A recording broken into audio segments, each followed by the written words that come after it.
好，来，乡亲啊，继续来看这件是这个中共集团所属的升顶轮，捌入临横的外海来捞这个淡水，和高雄市海洋局罚款30万。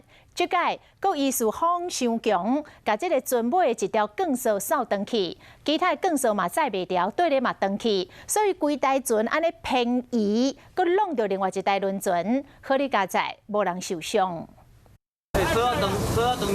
透早风雨，和高雄港航道顶面中共所属的升中轮，船尾的锁啊登去，其他的锁啊嘛挡袂掉。迄是线登去尔。结果这台船规个船慢慢地刷顶动，一直往岸边另外一台客船轮挖近。两只船都强要弄掉啊！港边交通人员到着急，升中轮甲客船轮赶紧就等警离。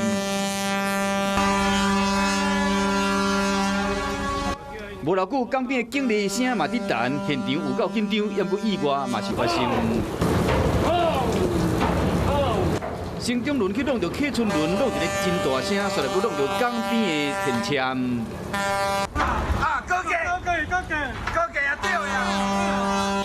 未少人看到这个过程，这个代志发生伫透早的4点外。可能因为这个风大的关系，系在那个航道上面的这个钢缆忽然断裂。发生代志地点伫高雄港61号甲62号码头的航道，吊水升中轮船尾甲被弄到的客船轮的船身，也有这个天车拢歹去，加在无人受伤，若赔偿的问题，就等两间船公司去协调。